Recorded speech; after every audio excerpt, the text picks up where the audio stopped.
전령이 다윗에게 와서 말하되 이스라엘의 인심이 다 압살롬에게로 돌아갔나이다. 다윗이 예루살렘에 함께 있는 그의 모든 신하들에게 이르되 일어나 도망하자. 그렇지 아니하면 우리 중 한 사람도 압살롬에게서 피하지 못하리라. 빨리 가자. 두렵건대 그가 우리를 급히 따라와 우리를 해하고 칼날로 성읍을 칠까 하노라. 우리 주 왕께서 하고자 하시는 대로 우리가 행하리이다. 보소서, 당신의 종들이니이다. 왕이 나갈 때 그의 가족을 다 따르게 하고 후궁 10명을 왕이 남겨두어 왕궁을 지키게 하니라.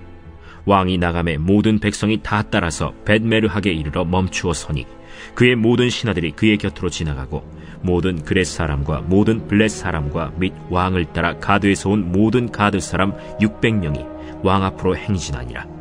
그때 왕이 가드 사람 이때에게 이르되 어찌하여 너도 우리와 함께 가느냐? 너는 쫓겨난 나그네이니 돌아가서 왕과 함께 내 곳에 있으라. 너는 어제 왔고 나는 정처 없이 가니 오늘 어찌 너를 우리와 함께 떠돌아다니게 하리요? 너도 돌아가고 내 동포들도 데려가라. 은혜와 진리가 너와 함께 있기를 원하노라. 이때가 왕께 대답하여 이르되 여호와의 살아계심과 내 주 왕의 살아계심으로 맹세하옵나니 진실로 내 주 왕께서 어느 곳에 계시든지 사나 죽으나 종도 그곳에 있겠나이다.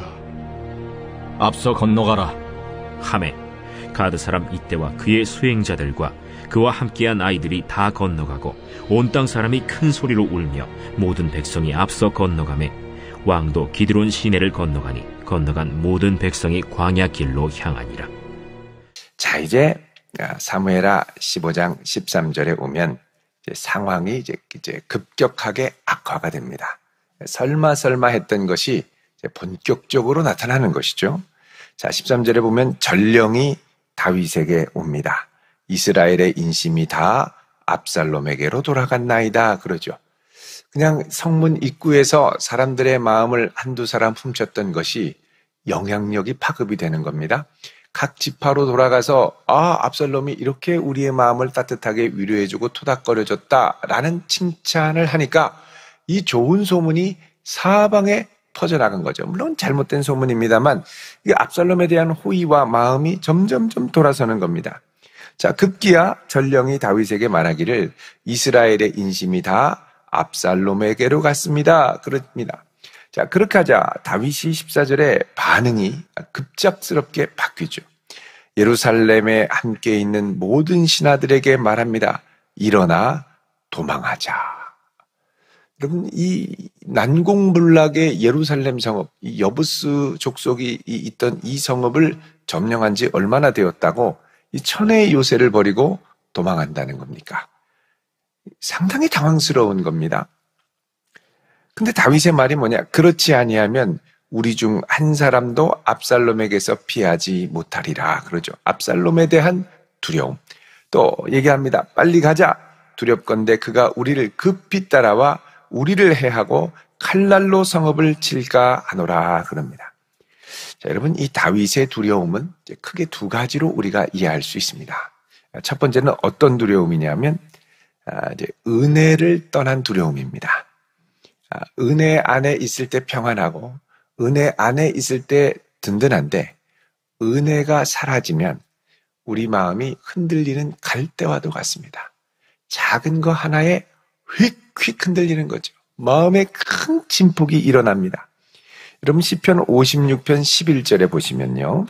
다윗의 고백을 보시면 시편 56편 11절에 자, 이게 56편이 언제냐면 다윗이 가드에서 블레셋 사람들에게 잡혀 있을 때입니다.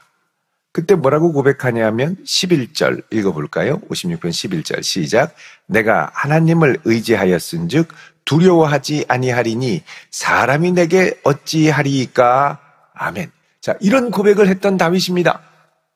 그런데 압살롬이 와서 모든 백성들의 마음을 사로잡았다라는 말을 듣고 그냥 완전히 마음이 허물어진 거죠. 이렇게 강력했던 사람이 이렇게 약해집니다. 여러분, 내가 믿음이 좋을 때는 좋은 것 같지만 내가 약할 때는 얼마나 약해지는지 모릅니다. 그래서 우리가 은혜를 떠나면 사람이 이렇게 순식간에 마음이 변하고 또 순식간에 이 주변의 이 말에 휘청휘청하게 되죠. 중심을 못 지킵니다.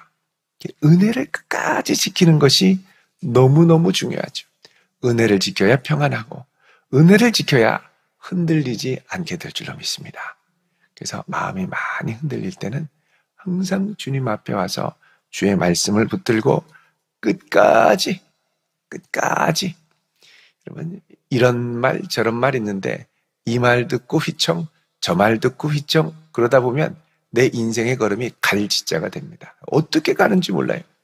결국 주님의 은혜에 사로잡혀 주의 말씀을 붙들고 주를 의뢰하면서 묵묵히 갈 때 하나님의 구원의 역사를 맛보게 되죠. 구원의 역사를 맛보기도 전에 자기가 먼저 다 알아서 해요. 다윗도 하나님을 좀 진중하게 의지하면 얼마나 좋습니까? 하나님의 손길이 펼쳐지기도 전에 짐 싸고 도망갑니다. 은혜를 맛보기 전에 짐 싸고 도망가면 은혜를 맛볼 기회가 없어지게 되죠. 자, 다 신앙을 잃어버립니다. 빨리 가자 두렵건대 그가 우리를 급히 따라와 우리를 해하고 칼날로 14절에 보면 성읍을 칠까 하노라. 이 뭡니까? 부정적인 상상력이죠. 여러분 지금 다윗에게는 최고의 친위대 30명이 있었습니다. 위풍당당한 요압 장군도 있고 아비새도 있고 여러 장군들이 든든하게 지켜 있고 또 이 아둘람 굴에서부터 도망 다녔던 환난 가운데 함께했던 든든한 장수 그룹 600명이 함께하고 있었죠. 사실은 마음 먹고 그 성을 딱 수성하기로 다짐을 하면 절대 넘볼 수 없습니다. 끝까지 지켜낼 수 있었죠. 와도 오합지졸의 군사들일 거라는 거죠. 왜냐하면 적어도 군사는 다윗과 요압을 중심으로 똘똘 뭉쳐있기 때문에 그렇습니다. 그런데 부정적인 상상력이 엄습하니까 모르겠다 도망가자 하고 다 데리고 나가는 갈 이유가 사실은 없는데요. 그만큼 부정적인 상상력이 침입할 때 우리 마음의 두려움이 얼마나 증폭되는지를 알 수가 있습니다. 또 다른 측면이 있습니다. 그건 뭐냐면 다윗의 우유부단함입니다. 자, 요압이 와서 마음 먹고 지킨다면 압살롬을 처단할 수도 있겠죠. 그런데 이미 앞에 아들을 하나 잃었습니다. 그리고 압살롬도 와서 압살롬도 잃어버릴 수 있죠. 자, 어떻게 보면은 이 자녀에 대한 어떻게 보면은 이 압살롬을 그렇게 괴념치 않고 대충 방치했었는데 또 이렇게 반역을 해서 온다고 하니까 이 아들을 자칫하면 잃어버리면 안 되겠다라는 또 다른 두려움. 이 두려움이 함께하니까 맞서기보다는 차라리 아버지는 도망가는 거죠. 그래서 사실 이 위기는 두려움에 대한 위기이기도 하지만 본인이 하나님 앞에 온전히 중심을 지키지 못한 아들에 대한 우유부단함이고 이것은 사실 다윗이 예루살렘 성전을 이제 지키고 정복을 하고 그리고 다윗의 최고의 전성기 이후에 은혜로 주신 것들을 은혜로 지키지 못하는 이 우유부단함. 목표를 향해 달려가긴 했지만 그 이후에 하나님이 은혜로 주신 것을 지키지 못했던 우유부단함에 대한 아주 극명한 표현입니다. 그래서 사실 다윗의 위기는 진짜 위기가 이때 오는 거죠. 밧세바도 위기입니다만 밧세바 사건 이후에 하나님이 은혜로 주신 것들을 더 이상 지키지 못하고 허물어지는 위기, 총체적인 위기입니다. 그래서 시편을 보면 이때의 위기를 시편 3편에 기록을 하고 있습니다. 여러분 시편을 보시면요. 시편 1편은 복 있는 사람에 대한 말씀이죠. 복 있는 사람은 악인의 꾀를 따르지 않고 죄인의 길에 서지 않고 오만한 자의 자리에 앉지 않고 오직 여호와의 율법을 즐거워하여 그 율법을 주야로 묵상하는 자로다. 그래서 하나님 말씀 위에 바로 서 있는 자가 누구냐? 최고로 복된 자다. 근데 2장에 보면 이방 나라들이 분노하고 헛된 일들을 꾸미죠. 자, 그래서 궁극적으로 이런 이방의 헛된 일을 꾸미는 것에 대한 대안은 뭐냐? 메시아를 보내시는 겁니다. 그래서 이 편에는 메시아를 예고하는 동시에 임시적으로 하나님을 의지하는 시온산에 계신 하나님을 의지할 것을 촉구를 하죠. 그리고 3장에 가면 바로 다윗이 그 아들 압살롬을 피할 때 지은 시가 등장합니다.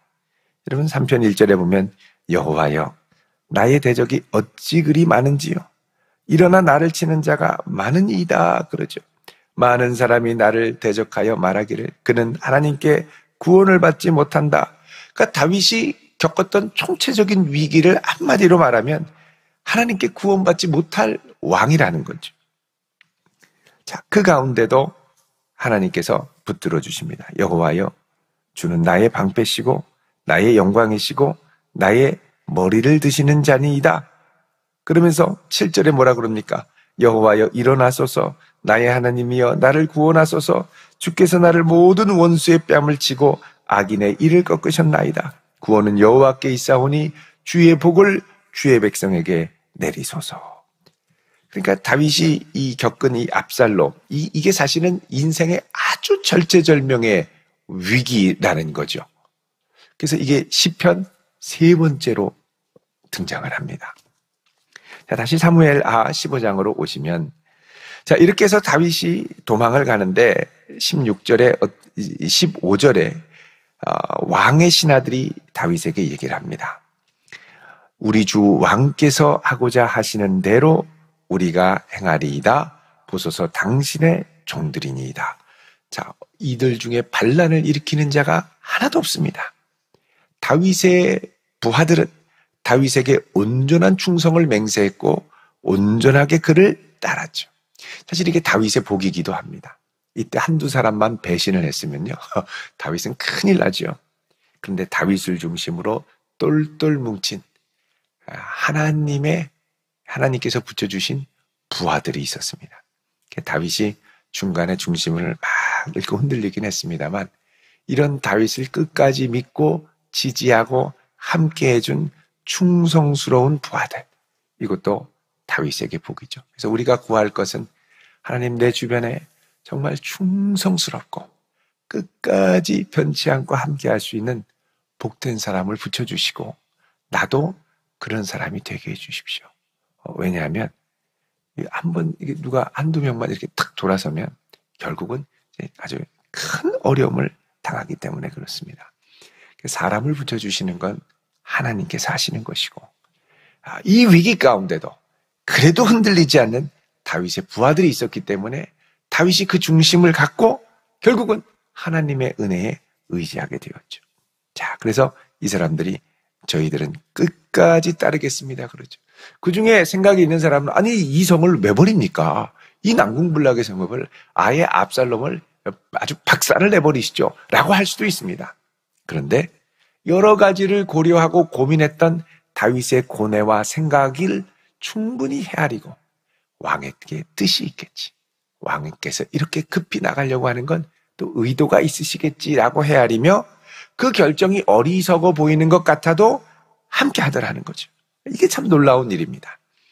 자, 16절에 왕이 나갈 때 그의 가족을 다 따르게 하고 후궁 10명을 왕이 남겨두어서 왕궁을 지키게 했습니다. 자, 이 왕궁을 지킨 건 뭐냐? 적어도 이 왕궁은 내 것이다 라고 하는 표시를 하는 거죠.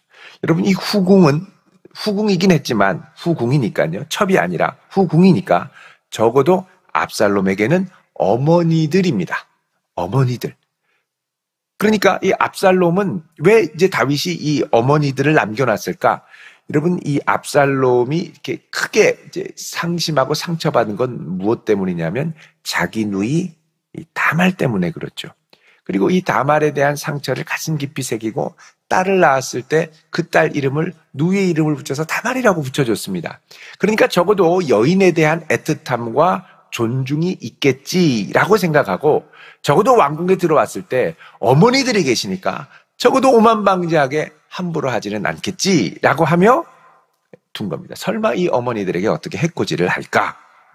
근데 이게 나중에 아히도벨의 모략으로 차마 말할 수 없는 아주 끔찍한 일들을 행하죠. 압살롬이 다 범해버립니다. 어머니들을. 그리고 이 여인들은 다 나의 여인, 이 아버지의 이 왕궁은 다 나의 것, 이걸 아주 공공연하게 선언해버리죠. 자, 17절에 왕이 나갑니다. 모든 백성이 다 따라서 벳메르학, 벳 그러면 집이란 뜻이고 메르학 그러면 마지막, 맨 마지막에 있는 집에 이르러서 멈추어 섭니다. 맨 그때 이제 예루살렘을 떠나려고 그러는 거예요. 마지막 집에. 자, 그의 신하들이 그의 곁으로 지나가고 모든 그렛 사람, 블렛 사람, 가드 사람, 이 그렛 사람은 크레타 사람입니다. 크레타 용병들. 블렛은 블레셋 용병. 가드에서 온 가드 사람. 여기도 블레셋 소속입니다만 블레셋 사람들 600명이 함께 망명 시절부터 함께 했던 이 사람들이 왕과 함께 가더라는 거죠. 결국 위기 때 그와 함께 광야에서 고생하던 사람들이 끝까지 같이 갑니다. 자, 그때 왕이 가드 사람 이때에게 말합니다. 어찌하여 너도 우리와 함께 가느냐? 너는 나그네인이 돌아가서 왕과 함께 내 곳에 있으라. 너는 어제 왔고 정처 없이 가니 어떻게 떠돌아다니게 했느냐? 돌아가라 그러죠. 그러자 21절에 이때가 뭐라 그럽니까? 여호와의 살아계심과 내 주 왕의 살아계심으로 맹세하옵나니 진실로 내 주 왕께서 어느 곳에 계시든지 사나 죽으나 종도 그곳에 있겠나이다. 여러분, 이 고백은 며느리 룻이 나오미에게 했던 고백과 아주 비슷합니다. 어머니가 어디로 가시든지 어머니의 하나님이 나의 하나님이 되시겠습니다. 그러니까 하나님과 함께하는 그 사람과 나는 어떻게 되든지 끝까지 함께 하겠습니다. 여러분, 이 고백은 이제 룻이 이방 여인이었죠. 자, 여기서도 이방 사람, 블레셋 가드 사람의 입을 통해서 나옵니다. 결국 이방인의 고백이 누구를 깨우느냐? 하나님의 백성을 일깨우죠. 하나님의 백성이 갖고 있던 나도 모르게 자리 잡고 형성된 무신론을 깨우게 되는 겁니다. 다윗은 하나님이 계시다고 했지만 하나님이 없는 것처럼 행동했습니다. 나오미도 그렇죠.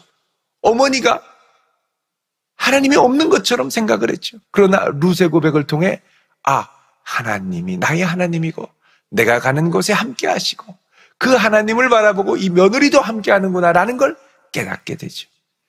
참 때로 하나님께서 은혜로 주신 사람들이 우리의 연약한 믿음을 일깨울 때가 있습니다. 그래서 그런 사람 덕분에 다시 우리가 무너지려고 하다가 일어나게 되죠. 여러분, 주변에 이런 사람들과 함께 할 수 있기를 기도하시길 바랍니다. 이런 충성된 사람들과 함께 할 때 우리가 주께서 우리에게 맡겨주신 사명을 끝까지 감당할 수 있죠. 누구나 연약할 수 있습니다. 누구나 흔들릴 수 있습니다. 저도 연약할 수 있죠. 저도 흔들릴 수 있죠.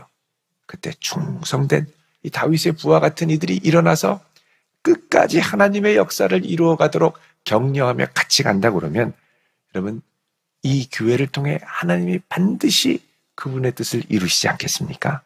이런 충성된 성도로 설 수 있기를 바랍니다. 자, 다윗이 이때에게 얘기합니다. 22절에 앞서 건너가라.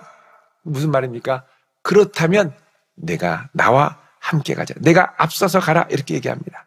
그러자 모든 수행한 사람들, 아이들까지 모든 가족들이 다 나와서 함께 건너가고 23절에 온 땅 사람이 큰 소리로 울며 모든 백성이 앞서 건너가며 이 약속의 땅을 건너가는 겁니다. 거룩한 성읍을 건너가는 거죠. 왕도 기드론 시내를 건너간 모든 백성이 광야길로 향하니라. 자, 이제 기드론 시내, 이제 예루살렘 성에 있는 이 골짜기죠. 기드론 시내를 건너가면 이제는 감람산이 나오고 감람산 넘어가면 어떻게 되느냐? 유다 광야가 펼쳐집니다.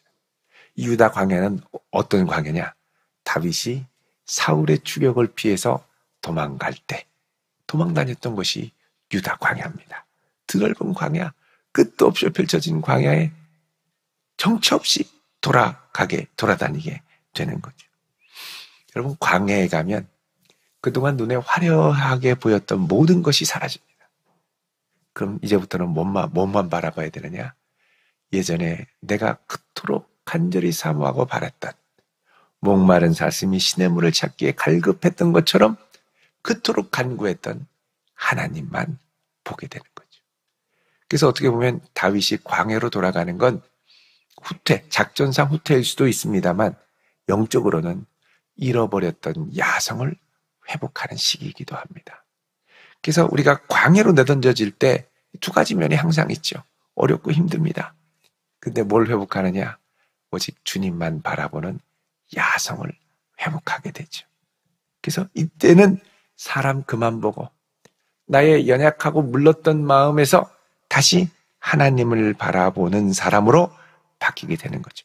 그러니까 어떻게 보면 하나님께서 다윗이 은혜를 잃어버리며 점점 무신론자처럼 살아가니 은혜로 주신 것을 은혜로 지키지 못하니 이제 어떻게 해요? 은혜를 회복하고 은혜로 주신 것들을 힘써 지켜야 할 이유를 광야를 통해서 발견하게 하시는 것이죠. 여러분, 은혜가 사라지면 사람이 크게 보입니다.